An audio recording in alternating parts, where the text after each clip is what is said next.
यहाँ पर एक धरना जो एक बहुत लंबे समय तक चला, उस धरना की एक समाप्ति हो गई थी और उसके 1 तारीख में हमको आना था।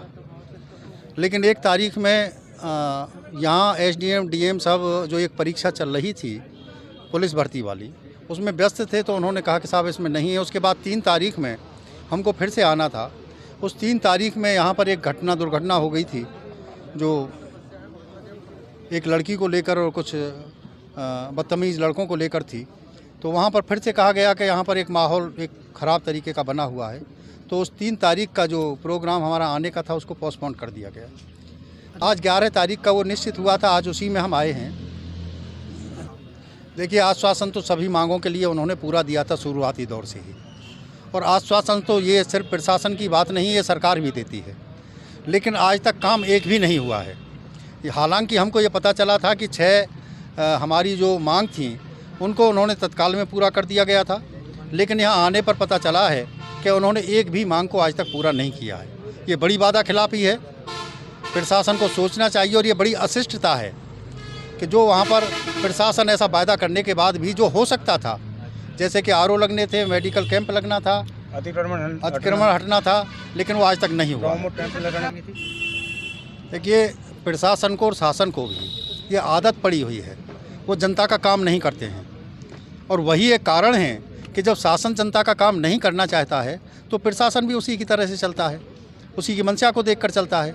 बड़े अफसोस की बात आज भी है कि जिसने हमसे 100 वायदे किए थे, जैसे एसडीएम ने, और हमसे कहा था कि अनिल जी मैं तत्काल में इनको पूरा कराऊंगी, आप भी उसको देख रहे होंगे, शायद उस वक्त रहे होंगे, आपके सामने भी उसने ये सही संकल्प अपना दोहराया था, लेकिन आज तक पूरा नहीं किया है। तो क्या किया जाएगा इन सब लोगों का? प्रजातंत्र है, और प्रजातंत्र में भी अगर पूरा नहीं होता है तो ये तो बड़े अफसोस की बात है। तो उन लोगों को किस तरह से?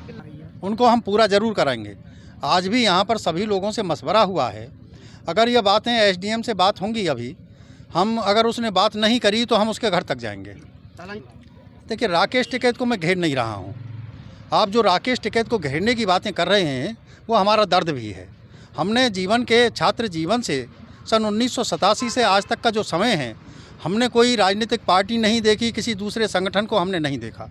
महात्मा टिकैत के सानिध्य में काम किया है, और महात्मा टिकैत के सानिध्य में काम करके हम उनके शिष्य हैं। हमने जो सीखा वो किसान का काम करना सीखा। लेकिन राकेश जी जब से आए, यहाँ पर कुछ और हो गया है संगठन में। आप लोग भी उसको देख रहे होंगे। मैं उसको स्पष्ट कहता हूँ कि संगठन का एक व्यापारीकरण हुआ है। तो ये सब हमारे लिए दर्द की बात है। किसान का नाम लेकर और खुद को संपन्न करना और किसान को बदहाली में छोड़ना वो ठीक नहीं है। वो घेरा नहीं है राकेश जी को।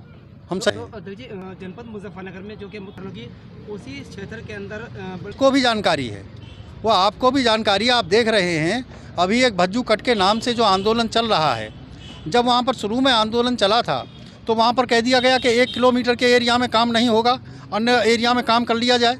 वहाँ पर उसी दिन अगर ये होता कि कहीं भी काम नहीं करने दिया जाएगा जब तक भज्जू कट नहीं मिलता है, तो मैं समझता हूँ कि उस समस्या का समाधान हो गया होता। आज ये हुआ है कि एक जब वहाँ पर काम सब समाप्त हो गया है तो शासन प्रशासन पूरी तरह से मुस्तैदी पर उतर आया है, दबंगई पर उतर रहा है, और वहाँ पर किसानों को आज भी मूर्ख बनाया जा रहा है। आज भी वहाँ पर वो संगठन आज भी ये कह रहा है कि हम कट लेंगे, लेकिन कट लेने के लिए कौन सा प्रयास कर रहे हैं? वहाँ पर मात्र 50-100 आदमियों के बीच में बैठकर वो प्रशासन से लड़ाई लड़ना चाहते हैं क्या? वो आज भी ढोंग कर रहे हैं। देखिए, गलत है। ये प्रजातांत्रिक प्रणाली का देश है, इसमें समस्त जाति धर्मों के लोग रहते हैं, और आज से नहीं अनादिकाल से रहते हैं। इस देश की एक परंपरा रही है। इस देश पर अगर सरदार भगत सिंह फांसी के फंदे पर झूलते हैं तो अशफाक उल्लाह खां भी उसी फांसी के फंदे पर झूलते हैं। ये इस देश की संस्कृति को दर्शाता है। लेकिन यहाँ पर कुछ लोगों के द्वारा, और सभी धर्मों में कुछ तरह के लोग इस तरह के खराब भी होते हैं, अच्छे भी होते हैं, और ख़राब लोगों के, चंद लोगों के खराब हो जाने से वो पूरा धर्म खराब नहीं हो जाता, पूरा बिरादरी खराब नहीं हो जाती। राकेश जी अगर इस बात को कहते हैं कि बांग्लादेश जैसे हालात बना दिए जाएंगे, बांग्लादेश बांग्लादेश और पाकिस्तान की अगर हम बात करते हैं तो वहाँ पर हमेशा से ये होता चला आया है, इस देश के अंदर कभी नहीं हुआ है।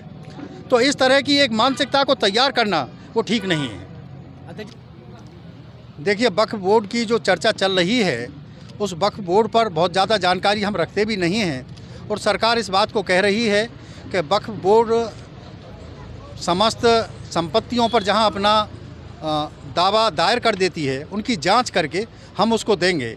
तो हम बिल्कुल इसको मानते हैं कि अगर वक्फ बोर्ड का उस पर अधिकार बनता है तो उनको दिया जाना चाहिए, नहीं बनता है तो नहीं दिया जाना चाहिए। और वक्फ बोर्ड को भी ये सोचना चाहिए कि वो किसी भी ज़मीन पर ऐसे ही अपना अधिकार न जता दे, वो ठीक नहीं है। आज के लिए किसानों को देखिए, मुजफ्फरनगर की जनता, आप अभी कह रहे हैं कि ये किसान की राजधानी है, ये किसान की राजधानी महात्मा टिकैत के रहते हुए हुआ करती थी, इसमें कोई दो राय की बात नहीं है। जब महात्मा टिकैत थे तो ये देश किसानों की राजधानी हुआ करती थी, किसानों का ये काबा था, किसानों की ये काशी थी। लेकिन आज ये ऐसा नहीं हुआ है। महात्मा टिकैत के नाम पर वो लोग अपना खाने कमाने का जो काम कर रहे हैं वो ठीक नहीं है। उन्हें अगर कार्य करना है तो महात्मा टिकैत का जो उद्देश्य, जो संकल्प, जो स्वप्न अधूरा रह गया है, उस पर उन लोगों को काम करना चाहिए और तब महात्मा टिकैत की राजधानी इसको बताना चाहिए।